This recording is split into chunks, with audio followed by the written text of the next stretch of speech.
Hey guys, welcome back. Today we're going to be doing a review of a power supply. Now the power supply we have here is the Entech VP500P. This is a 500 watt bronze rated power supply from Entech, and this is aimed as a fairly budget kind of power supply. As it says here on the front, guaranteed full watts, so this is made to provide a solid 500 watts but without any of the fancy features I guess that you get in higher end power supplies. So yeah, as I said before, this is aimed towards a budget kind of system, and yeah, so let's have a look and see what we get inside the box. Okay, so we got all the usual stuff here. Obviously we got a power cable, we got some screws, we got the warranty card and instruction manual. We won't be needing any of that, and then the main power supply itself. So as you can see, it's a fairly basic design, just black, and then obviously the sticker on the side with the specifications and all that kind of stuff. As you can see, we've got a 120mm fan on the top, so we'll be having a look to see how loud this gets when it's being stressed.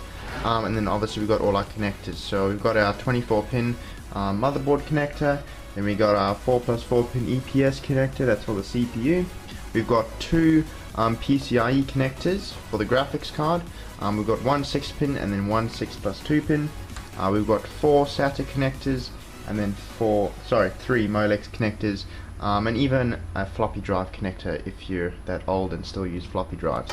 So anyway, let's put this in the computer and then let's have a look and see how it goes, how it performs. Alright, so I've got the power supply installed and everything plugged in, everything's all running properly.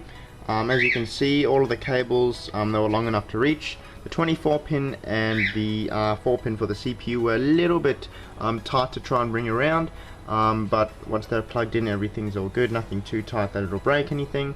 Plenty of room on the graphics card. PCIe cable, we've got an extra 6+2 pin there in case we need that in the future, if we decide to upgrade to a better graphics card, or even add another one. Of course for Crossfire, then we have that there as well.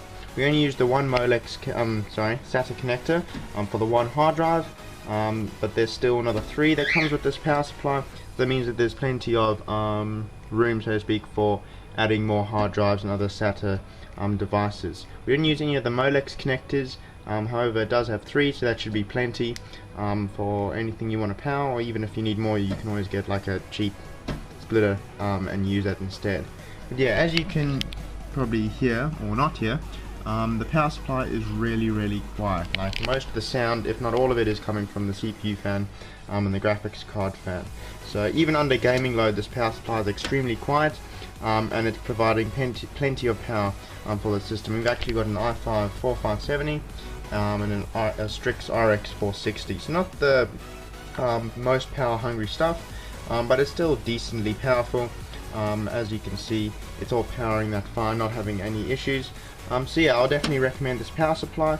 You could even go into higher end specs with the latest graphics cards being more power efficient.